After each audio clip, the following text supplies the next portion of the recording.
오늘은 또 공교롭게도 3명의 인물이 쭉 준비가 돼 있는데 바로 북한의 김정은, 8위는 뭘까요?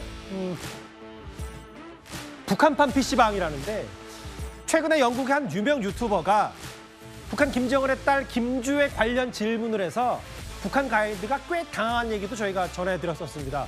그런데 그 딸 김주에 함께 북한 김정은이 최근 간 곳이 있습니다. 일단 그 얘기를 만나보기 전에 가장 최근에 북한판 뉴타운 준공식에 간 김정은 모습도 잠시 보겠습니다. 민족 최대의 4월 명절과 더불어 세 번째로 되는 준공의 경사를 맞이하게 됐습니다. 위대한 김정은 동지의 투철한 인민관, 탁월한 용도에 빛나는 결실이며 시민들의 감격과 환희로 하여 준공식장은 끝없이 설레이고 있었습니다.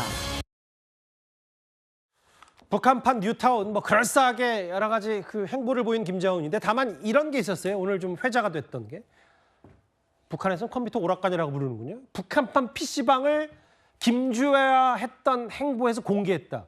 이것 때문에 여러 가지 해석들이 좀 나오고 있어요. 그런데 이 사진에서 김주애는 노출이 되지 않았습니다. 의도적으로 노출을 조정하는 게 아닌가 이런 얘기들이 나오고 있는데 그 의도에 대한 추측은 굉장히 무성합니다. 그런데 북한판 PC방, 이게 기존에 PC방이 있기는 있었어요, 북한에. 그런데 굉장히 제한된 특수계층들이라든가 외국인 노동자들, 외국인 어떤 관광객들을 상대로 운영하던 곳이었고 비용도 굉장히 비싸서 일반인들은 이게 있는지조차 몰랐다고 합니다. 그렇지만 게임이나 이런 것들은 아름아름 암암리에 음성적으로 공유를 해왔다고 합니다. 우리 왜 한국 영상들 보는 것처럼 북한 주민들이 일부들만 이렇게 공유를 해오고 다만 북한에는 인터넷이 연결이 되지 않기 때문에 이걸 우리가 평소에 하는 게임처럼 모르는 사람이랑 하는 게 아니라 마을 사람들끼리 모여서 그들끼리 게임을 하는 그런 몰래 게임을 하는 그런 모습들이 있었다는 거예요. 그런데 이제 정부에서 북한 당국에서 공식적으로 인정하는 PC방이 생긴 셈입니다. 그렇지만 말씀드린 것처럼 북한에는 인터넷을 자유롭게 연결할 수가 없거든요. 이걸 쓸 때도 관리하 감독하는 사람이 중간에 서서 뭘 검색하는지 보고 5분마다 지문으로 인증을 해야 한다고 해요. 아직까지 PC, 그러니까 컴퓨터들도 장비들도 들어오지 못한 모습이라서 보여주기식이 될 가능성이 높다는 생각이 들고 특히 김주애는 만약에 이런 것들이 공개가 된다고 하면 이 보통의 북한 주민들이 자신의 자녀와 상당히 비교되는 박탈감을 느낄 거라는 생각이 들거든요. 왜냐하면 일반 사람들은 이게 있다고 해도 이용하지 못하고 있는 걸 모르는 사람들이 훨씬 많고 암암리에 몰래 해야 되고 하다가 들키면 정말 큰일 날 수도 있으니까요. 그래서 아마 김주애는 여기엔 동행을 하지 않은 것이 아닌가 이런 생각이 듭니다. 우리 국내에 있는 보통의 PC방 못지않게 잘 꾸며놨는데 이건 보여주기식이고 실제로 인터넷 컴퓨터 보급률이 지극히 낮은 북한에서 이거 이렇게 그럴싸하게 포장한 거 아니냐. 겉으로는 그래 보이는데 또 하나 북한 주민들 혹은 외국에 파견된 북한 노동자들의 실체 하나가 공개됐어요. 영상을 하나 만나볼 텐데 허지원 변호사도 한번 같이 봐주십시오.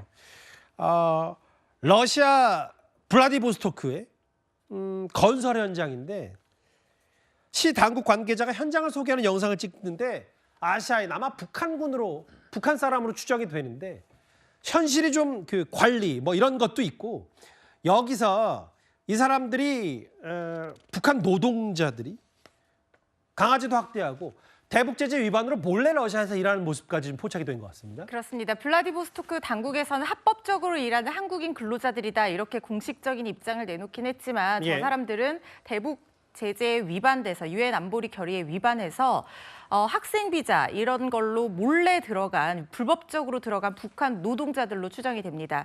노동 환경이 열악할 수밖에 없으니까 개를 학대하고 먹기도 한다 이런 얘기까지 나오고 있는 상황이라는 생각이 드는데요. 2017년에 유엔 안보리에서는 북한 노동자들의 해외 취업을 금지하는 결의안을 채택을 했고 2년 뒤에는 외국에 있는 북한 노동자들이 북한으로 송환되도록 하는 결의안을 채택했습니다. 그런데 지금 러시아에서는 임금 상승뿐만 아니라 건설이나 방위산업 현장에서 값싼 노동력이 굉장히 절실한 상황이거든요.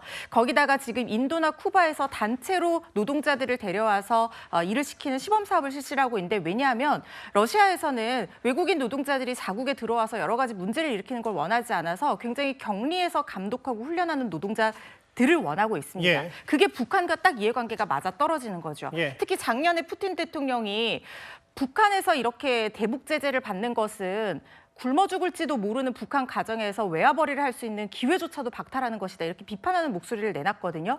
그때부터 러우 전쟁에 북한이 파병이 이루어졌다. 이런 추정도 있습니다. 지금 9천 명 넘는 비자 중에 8천 개의 비자가 취업 학생 비자로 갔다라고 하는데요. 그만큼 북한 노동자들이 불법적으로 러시아에 많이 일하고 있는 상황 같습니다. 북한판 PC방까지 북한 얘기 눈에 띄는 영상까지 만나봤습니다. 잠시만요. 이게 애초에는 뭐 내일쯤으로 예상이 됐었는데 헌법재판소가 한덕수 헌법재판관 지명, 아마 민주당이 했나, 이 가처분을 인용했습니다.